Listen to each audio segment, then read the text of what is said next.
Life's not fair, is it? This is Scar. Remember him from The Lion King? I am not talking about the remake. He is among the greatest animated villains of all time. And in this video, we are going to share how he was made from just an idea turned into a script, then to an actual moving character. My name is Caleb, and this is the Villain Verge. But before we begin, here are the materials I will be using to draw Scar. This ordinary plain paper, this HB pencil for the beginning, this H pencil for some bold lines, and this 6B pencil for sketching, or for shading actually, and a few details. I'm not using an eraser because I'm just doing this freestyle. So let's see how it's going to turn out by the end of this video. It's late 1988, the disco era, and three guys at Disney came up with an idea of having an animated movie set in Africa. And these guys were the late Roy Disney, who was vice chairman of Walt Disney Company, Jeffrey Katzenberg, who was chairman of Disney Studios overseeing the company's film and animation division, and later on co-founded DreamWorks, which is Disney's competitor now. And finally, Peter Schneider, who was president of Disney Feature Animations. So, Disney involved numerous writers in the early development of The Lion King. However, there are only three names which are appearing at the end credit of the movie. Namely, Irene Mackey, who joined Disney in 1992 and later on also wrote the screenplay of another classical animation movie, namely The Hunchback of Notre Dame. Jonathan Roberts was also the co-writer on the film and also later on went to work on The Hunchback of Notre Dame. And finally, Linda Wolverton. She also worked on Beauty and the Beast previous to this movie and Alice in Wonderland, which made her the first woman to write a screenplay for a movie which grossed over $1 billion. The filmmakers stated that The Lion King was mainly inspired by three stories, and two are coming from the Bible actually. One from Moses and another one Joseph's story. Then Shakespeare's Hamlet. With that said, I got my hands on the original script of The Lion King, although it's in soft copy.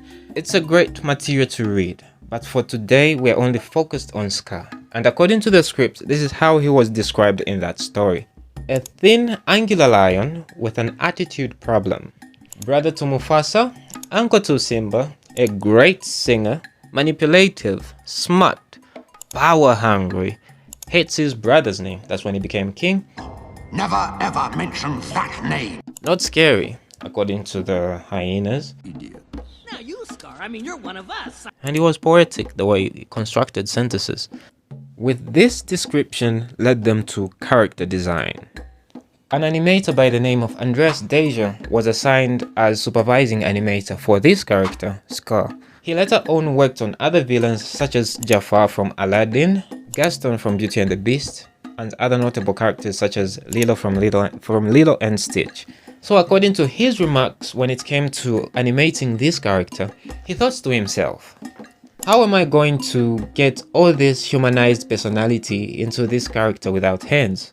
With that question in mind, he still found a way, and here is how he did it. The physical features of Scar were likely inspired by a combination of factors, including a desire to visually distinguish him from other characters, and the specific real-life lion that's directly inspired the physical features of Scar has not been officially disclosed by Disney. The supervising animator said Scar's facial appearance was made to resemble the voice actor Jeremy Irons, who was actually fine with it. Scar's face was elongated vertically with a bit of sharp edges than the rest of the lions. The scar on the left eye, where the name came from, his hair was made to go backwards, unlike his brother Mufasa, who had typical forward-facing hair like a real lion have. And he was the only character with his clothes protruding out of the paws for the entire movie. It was part of his evil persona. Here are other behind-the-scene concepts before they concluded the design of Scar. The entire Lion King movie was animated in 2D, hand-drawn traditional animation. However, when it came to Scar, he had more movement than his brother Mufasa, because with every sentence there was movement corresponding to it. He is more expressive, and that made him interesting. Although he was animated in 24 frames per second, they managed to add human elements and emotions without taking away the animal mannerism of a lion, which made this character stand out and memorable.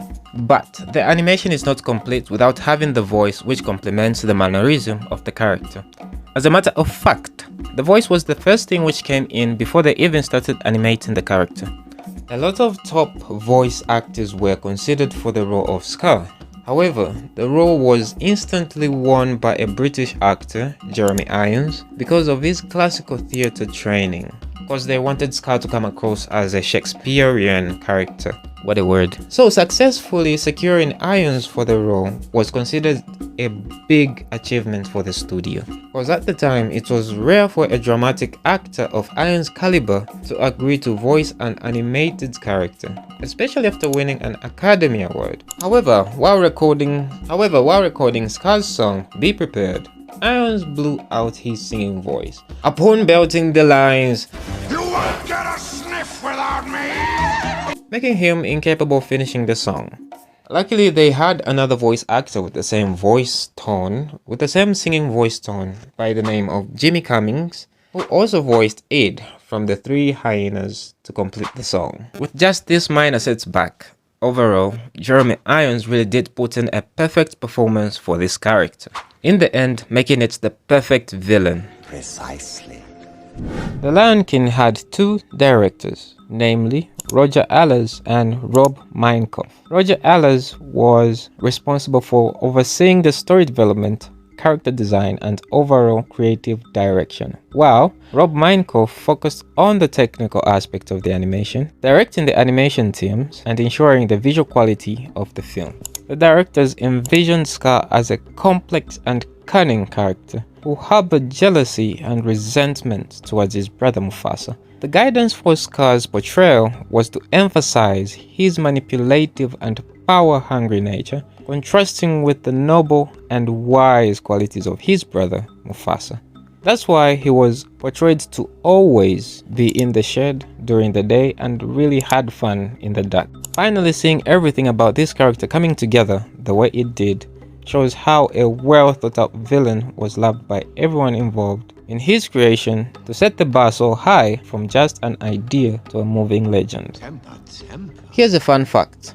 The time The Lion King was under production, Disney was also working on Pocahontas. It was also under production too. So at the time when it came to animation, most top animators jumped ship to Pocahontas because they thought that movie would have much more success than this one. And The Lion King only remained with newer guys, newer animators, and overall young guys who were at the moment trying to make a name for themselves. So they put in their sweat and blood into this movie, to the point that it's now a global phenomenon. And this story really inspired me to the point that I'm doing something similar, of where I'm just drawing or sketching something every day for the next 1000 days. As at the time I'm recording this video, I'm on day 33 out of 1000. And if you want to know why I'm doing this, just click on the video on the screen.